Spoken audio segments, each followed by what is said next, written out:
3 दिन ओम नरेंद्र मोदी नमः, ओम नरेंद्र मोदी नमः, ओम नरेंद्र मोदी नमः, ओम नरेंद्र मोदी नमः 3 दिन लगातार जाप कीजिए। चौथे दिन अगर चमत्कार ना हो तो मुझे तो आओ यार, अपने कान में ईयरफोन्स डाल लो। यार 3 दिन से बोल रही थी, आज मेरे सर पे कबूतर पॉटी करके हाँ मैंने बोला कि फिर आप तो ऐसे क्वेश्चन करिए कि कल को हम किसी रेप प्रोटेस्ट में जा रहे हैं तो आप बोलेंगे आपका तो रेप हुआ नहीं, आप रेप प्रोटेस्ट में कर क्या रहे हैं? बात तो सही है। आज हमारे महामानव जब भाषण दे रहे थे, उनके जेब पर जो तिरंगा लगा हुआ था वो उल्टा था।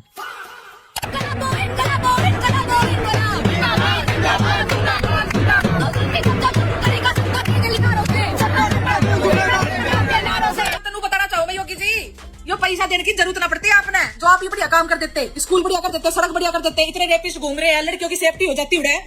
उत्तर प्रदेश में तो ये पैसा देने का काम होता ही ना। ये कोई अकेली घटना नहीं। इससे पहले अखिलेश यादव जी जो ओबीसी समाज से आते हैं, उनके मुख्यमंत्री आवास को भी गंगा जल से धुलवाया गया था और टोटी चोर तक बोला गया था। योगी के गृह प्रवेश से पहले सीएम आवास। देश आजाद हुए 80 साल हो गए, लेकिन आज भी हमारे नरेंद्र मोदी जी को पता नहीं कि झंडा कैसे रखा जाता है।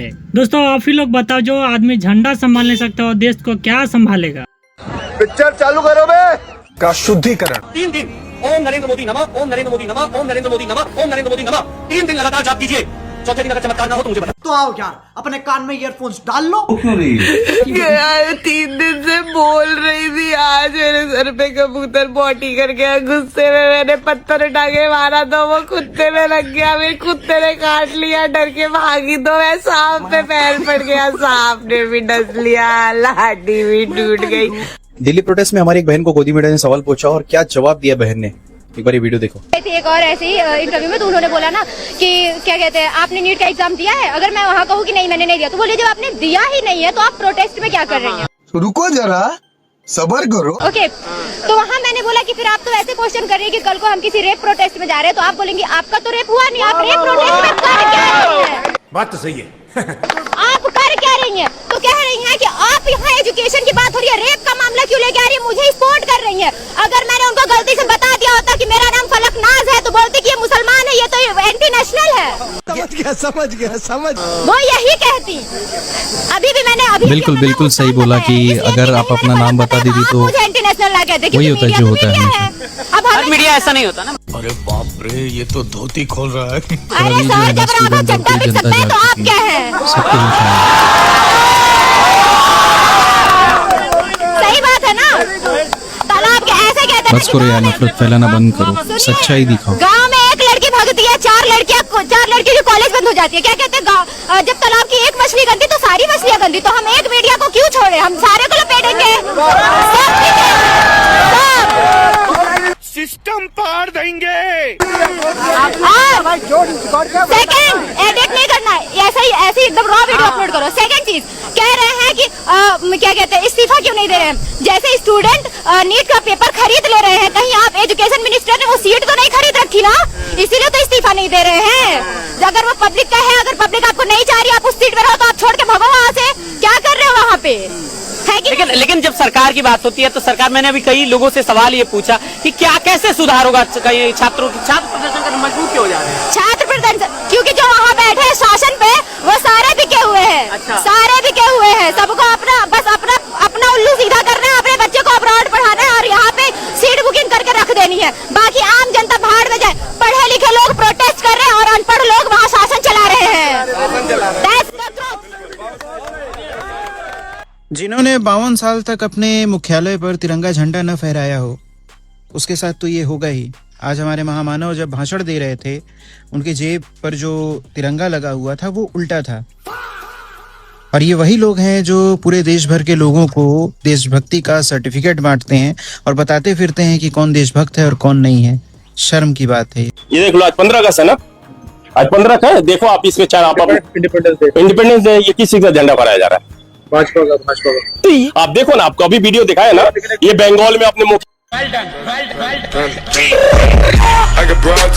गोदी मीडिया के हिसाब से सबसे कम समय का भाषण रहा है इस बार प्रधानमंत्री मोदी का। और सुनो, इस बार नेहरू जी की तारीफ, मतलब नेहरू जी का नाम लिया मोदी जी ने। मतलब लाल किला पर कुछ देशभक्त क्या गए, नेहरू जी याद आ गए मोदी जी को, सावरकर याद नहीं आए। कैसे? इससे साबित हो रहा है डर का समय आता है तो फिर पापा ही याद आते हैं। एक बार सुनो आप इस बार वीडियो। गुलामी की मानसिकता हर पल मिटाते ही रहना है। जिस भारत का सपना नेताजी सुभाष चंद्र बोस ने देखा था, बाबा साहब आम्बेडकर ने देखा था, पंडित नेहरू ने देखा था, सरदार पटेल, भगत सिंह, सुखदेव राजगुरु ने देखा था, डॉक्टर श्यामा प्रसाद मुखर्जी ने देखा था, भगवान बिरसा मुंडा ने देखा था, ज्योतिबा फुले ने देखा था। उन सब से प्रेरणा लेकर के हम आगे बढ़े।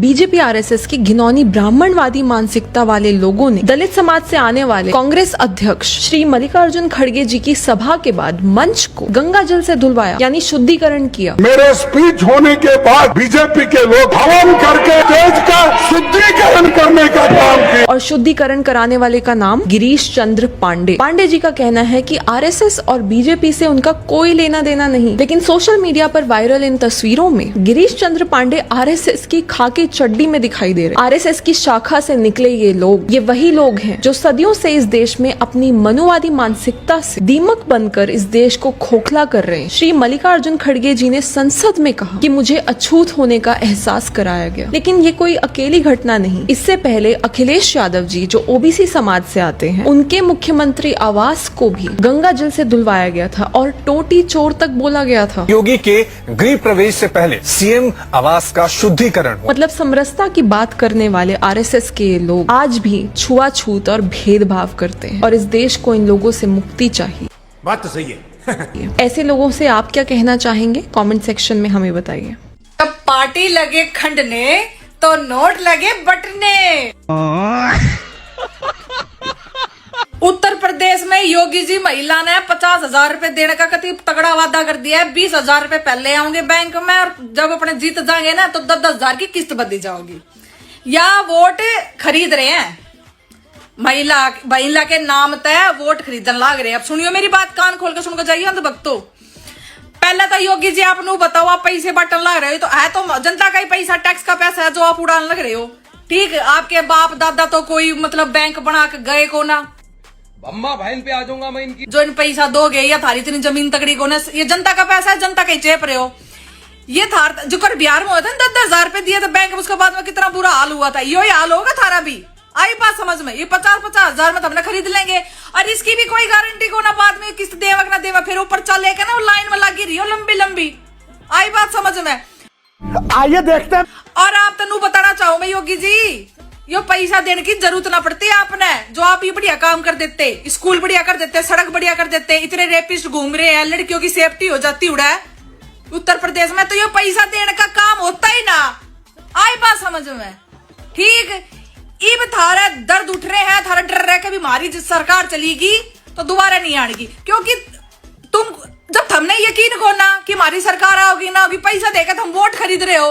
हद है भाई, पैसा दे देगा वोट ले रहे हो, पैसा दे दे के। और मैं तो इसी नाकाम जनता जो मतलब 50,000 में बिक जाएगी, 50,000 में बिकोगे, उसके बाद जिंदगी भर का रोना है। आई बात समझ में? अपने एक टाइम चटनी रोटी तो खा लो। आप लोगों को यह वीडियो देखकर कैसा लगा नीचे हमें कमेंट करके जरूर बताइएगा, ताकि और सबको पता चले कि नरेंद्र मोदी का इस्तीफा मिलना चाहिए या नहीं, क्योंकि 15 अगस्त में इसे झंडा संभालने का आता पता नहीं है तो देश को क्या संभालेगा। इसीलिए आप लोग अपनी राय कमेंट में जरूर बताएं। मैं मिलता हूँ किसी ऐसी धमाकेदार वीडियो के साथ, तब तक के लिए जय हिंद, वंदे मातरम।